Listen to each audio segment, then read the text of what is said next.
اب ذرا تو اپنے بارے میں بھی تو بتا کچھ۔ بجلی موڑے پر بیٹھ گیا۔ ذرا ہی دیر میں وہی لڑکی ہاتھ میں کوئی بڑا سا برتن لیے نمودار ہوئی جو مجھے ان کی بیٹی ہی لگ رہی تھی۔ اس کے پیچھے پھکو دوبارہ نمودار ہوا۔ اس کے ایک ہاتھ میں بوسیدہ سی تپائی اور ایک لکڑی کا اسٹول تھا۔ ناچار میں بھی چارپائی پر بیٹھ گیا۔ وہ اسٹول اس نے میرے سامنے رکھ دیا۔ اس پر لڑکی نے ایک کھلا برتن رکھ دیا جس پر پانی کا جگ، ایک گلاس اور چائے کا پیالہ رکھا تھا۔ پھکو نے اسٹول موٹی عورت کو دے دیا، خود چلا گیا۔ لڑکی کھڑی رہ گئی تھی لیکن عورت نے اسے بھی جانے کا کہہ ڈالا۔ وہ چلی گئی۔ میرا نام سکندر ہے، احمد پور میں رہتا ہوں۔ مراد گورگن سے تیرا یارانہ کیسے پڑا؟ اس بار عورت نے کرانٹ لہجے میں پوچھا۔ اس کی تیز سی نظریں بار بار میرا اور نادو کا جائزہ لے رہی تھی۔ میں مرادے کو نہیں جانتا تھا۔ ہاں، پھلا بستی کے ڈاڑے سے میری دوستی تھی۔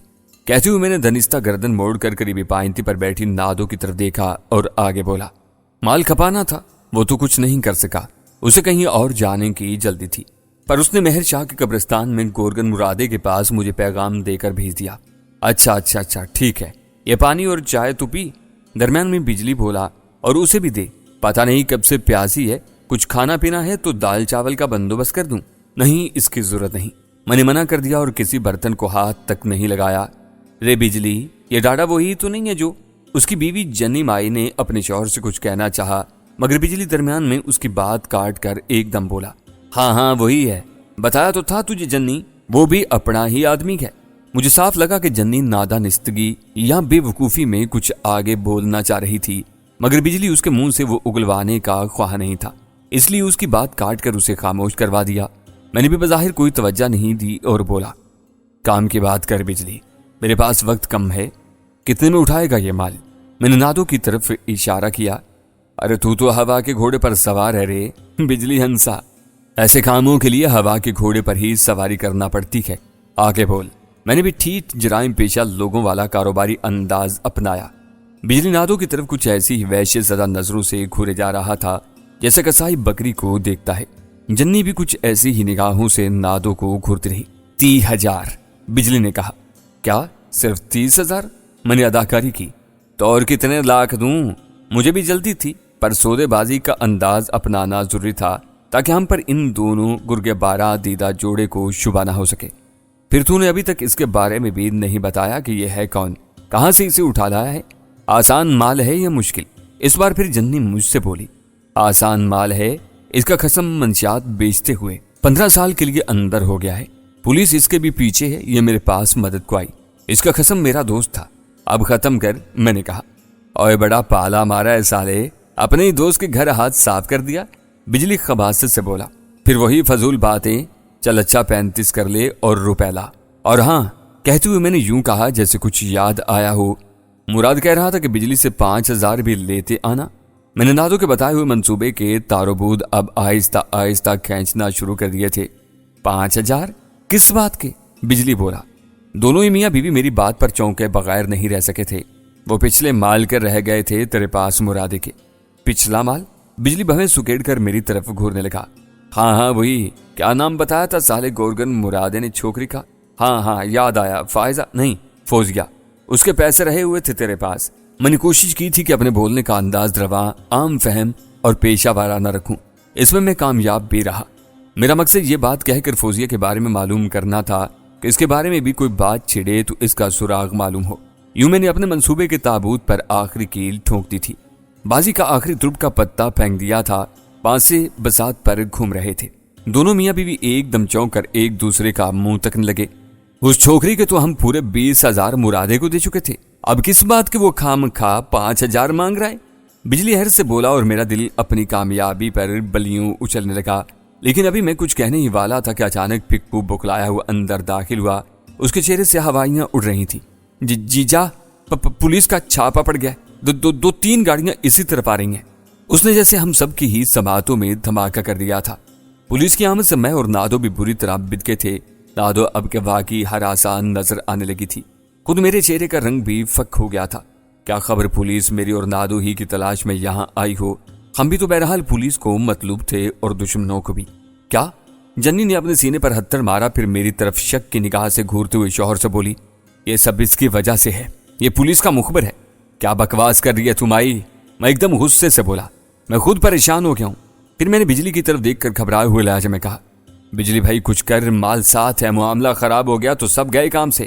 ہم سب اپنی اپنی جگہوں سے اٹھ کھڑے ہوئے تھے۔ بجلی اپنی گھاگ اور بھانپتی ہوئی نظروں سے میری طرف دیکھ رہا تھا، اور اس بار چونکہ یہ اداکاری نہیں تھی، کیونکہ ظاہر ہے لا محالہ ہم بھی پولیس سے خائف ہی تھے، اس لیے اس نے فوراً ہی اپنی بیوی کو ہمارے حق میں ٹوک دیا اور پھکو سے بولا، تو ان سب کو ہووت رام کے چوپڑے پر لے جا، اور سن، اسے کہنا کہ فوراً ان 2 چھوکریوں کو بھی گدا گاڑی میں سوار کرا کے نہر پار والے میدان میں لے جائے۔ لیکن میرے پیسے؟ میں نے لالچی پن دکھا کر گویا ڈرامے میں رنگ آمیزی کرنا ضروری سمجھا۔ وہ بھی مل جائیں گے، پہلے ان سسرے پولیس والوں سے تو جان چھڑا لیں۔ بجلی بولا، تم جاؤ، ہووت رام ہوشیار آدمی ہے میرا، تم وہیں اس کے جھونپڑے ہی میں رہنا۔ دونوں چھوکریوں سے بجلی کی کیا مراد ہو سکتی تھی؟ اس بارے میں قابل قیاس بات یہی تھی کہ وہاں اور بھی 2 قیدی لڑکیاں موجود تھیں، اور اس کے خاص ساتھی ہووت رام کے پاس مقید تھی۔ کیا خبر ان دونوں مذکورہ چھوکریوں میں فوزیہ بھی ہو؟ چال جب کامیابی سے ہم کنار ہوتی ہے تو دونوں ہی رخ سے ہوتی ہے۔ میں نادو کا ہاتھ پکڑے بلا دیر پھکو کے پیچھے ہو لیا۔ پھکو مجھے لیے بھاگتا دوڑتا جھونپڑیوں کی عقبی آڑ لیتا ایک جھونپڑے میں پہنچا۔ دروازہ بند تھا۔ اس نے دھکا دے کر دروازے پر لگا چوبی فریم کھول دیا۔ میں اور نادو اس کے ساتھ ہی اندر داخل ہو گئے۔ میرا مصمم ارادہ تھا کہ چاہے کچھ بھی ہو، یہاں مجھے جیسے ہی فوزیہ نظر آئے گی میں اسے لے بھاگوں گا، خواہ اس کے لیے مجھے یہاں بھی 2-3 بندے لٹانے ہی کیوں نہ پڑ جائیں۔ اسکوٹر بھی میں ساتھ ہی لے آیا تھا۔ اندر 2 آدمی موجود تھے، ایک ادھیڑ عمر اور دوسرا قدرے جوان۔ درمیانی عمر کا آدمی صورت ہی سے چٹا ہوا بدمعاش لگتا تھا۔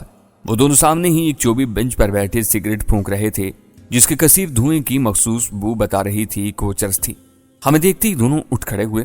ہووت رام، مکھیا نے ہمیں بھیجا ہے یہاں، باہر بستی میں پولیس کا چھاپا پڑ گیا ہے۔ پھکو جوان نظر آنے والے آدمی سے مخاطب ہو کر جلدی جلدی بولا، اور وہ سب اسے کہہ ڈالا جس کی بجلی نے اسے ہدایت کی تھی۔ ساتھ ہی ہمارے بارے میں بھی اسے بتا دیا کہ ہم سودے والے لوگ تھے۔ ان دونوں کے چہرے بھی فک ہو گئے۔ میں تب تک جھونپڑے کا جائزہ لینے لگا۔ میرا دل تیزی سے دھڑ دھڑانے لگا تھا۔ جانے کیا بات تھی کہ مجھے یہاں فوزیہ کے وجود کی خوشبو آتی ہوئی محسوس ہو رہی تھی۔ میرے سیدھے ہاتھ کی طرف ایک گوشہ نما سی کوٹری تھی جس کی چوکھٹ خالی تھی اور اس پر ٹاٹ جھول رہا تھا۔ اوے بابو، تو جلدی سے ریڑا تیار کر، ہووت رام نے اپنے ساتھ حیران و پریشان کھڑے ادھیڑ عمر آدمی سے کہا۔